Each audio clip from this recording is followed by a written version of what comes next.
देश के लिए अत्यंत गौरव की बात है कि हमारा देश आज इस स्थिति में पहुंच गया है कि वो G20 जैसे एक महाशक्तियों के सम्मेलन में भाग ले रहा, उसकी अध्यक्षता करने का उसे गौरव प्राप्त हुआ है।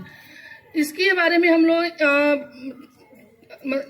तो कहाँ से हम शुरू करें कि G20 की स्थापना 1999 में हुई थी, जिसमें जब स्थापना हुई थी तो 19 राष्ट्र थे जो विश्व के सबसे शक्तिशाली राष्ट्र थे। अब हम ये बताना चाहेंगे कि इसकी स्थापना क्यों की गई थी। हम एसएसटी में हमेशा पढ़ते हैं द्वितीय विश्व युद्ध के बारे में। उसके बाद जो विश्व की स्थिति हुई, इसमें दुनिया के जो देश बड़े मजबूत देश थे, उन्होंने एक महाशक्ति के रूप में एक संगठन की स्थापना की कि हम आर्थिक रूप से जो जितने मजबूत देश हैं वो विश्व को एक नेतृत्व दे सके। इसके लिए 1999 में G20 की स्थापना की गई थी। फिर धीरे धीरे करके 2007 आया तो उस समय फिर से 1930 की तरफ फिर से एक मंदी आई, जिस समय तुम लोग बहुत छोटे हो गए। उस टाइम में इन देशों को महसूस हुआ कि हम भी भले 20 हैं, महाशक्ति हैं, लेकिन हम अकेले बहुत कुछ नहीं कर सकते हैं। तो 2009 में उन्होंने उस 20 राष्ट्रों ने निर्णय लिया कि अब हम और जो मजबूत और उभरते हुए राष्ट्र हैं उसको अपने संगठन में शामिल करेंगे। और फिर इस तरह से ये प्रक्रिया शुरू हुई कि जो यूरोपीय देश हैं, जो मजबूत देश हैं, उन्होंने क्या किया, भारत को और अन्य इंडोनेशिया और अन्य देशों को अपने संगठन में शामिल किया।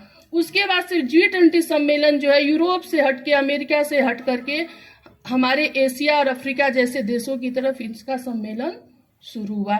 इसी प्रक्रिया के तहत 2022 में हमारे देश को, भारत को G20 की अध्यक्षता करने का गौरव प्राप्त हुआ। इस सम्मेलन को कुछ दुनिया से अलग हटके करने के लिए हमारे देश के प्रधानमंत्री ने ये निर्णय लिया कि हमें अपनी G20 सम्मेलन की अध्यक्षता करनी है, कुछ अलग करना है। इसका मूल हमारा थीम हमारी संस्कृति की तरफ हो, हम दुनिया के देश हमारे भारत के गौरव को, हमारे देश की संस्कृति को जाने।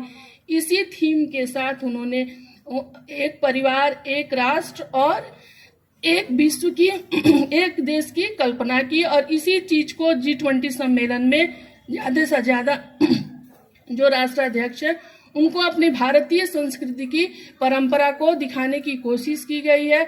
और इसके साथ ही साथ जो हमारे स्कूलों में या हमारे देश की इस समय सबसे बड़ी समस्या क्या है, पर्यावरण में जो असंतुलन है, उस असंतुलन को इन देशों को बताने की कोशिश की गई है। इन देशों को किया जा रहा है कि अगर वो चाहें तो हम अब इस विश्व को एक कुटुंब के रूप में देख सकते हैं, उसकी तरफ डेवलप हो सकते हैं। इसके साथ साथ जो हमारे देश पर्यावरण असंतुलन की समस्या, अगर ये देश चाहें तो उसे धीरे धीरे कम कर सकते हैं, उसमें सहयोग दे सकते हैं। और इसके अतिरिक्त एक और है कि जो आगे बढ़े, हमारे ये जो दुनिया है उसमें तुम लोग ज्यादा मोबाइल के बारे में जानते हो और उन सब चीजों के बारे में जानते हो। इन चीजों से दुनिया को जोड़ना, हमारे देश को जोड़ना, इसके अतिरिक्त अपने देश की संस्कृति को इन देशों को बताना, इसी के लिए हमारे देश के जो विभिन्न छोटे छोटे शहर है उसमें वहाँ के राष्ट्राध्यक्षों को या वहाँ के जो दूतावास के लोग आए थे, राजदूत, उनको घुमाया गया है ताकि वो भारतीय संस्कृति से परिचित हो सके, यहाँ की अच्छाइयों को जान सके और एक नए विश्व की कल्पना करने के बारे में सोचे। और ऐसा सोचने का काम हमारे देश के प्रधानमंत्री, माननीय प्रधानमंत्री मोदी जी के द्वारा सोचा गया। उनका परसों एक आलेख निकला था दैनिक जागरण में, तुम लोग पढ़ना।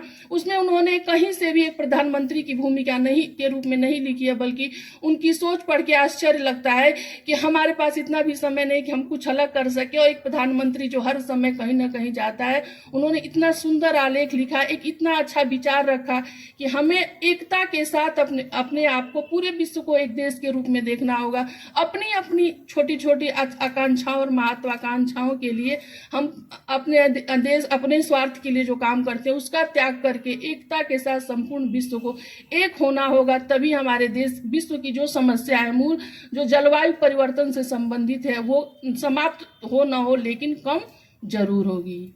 इसके लेकिन मूल थीम क्या है हमारे G20 सम्मेलन की, कि विश्व को भारत की धनक स्वीकार करना और भारतीय संस्कृति को विश्व के लोग जाने, चाहे जो ये राष्ट्राध्यक्ष आ रहे हैं।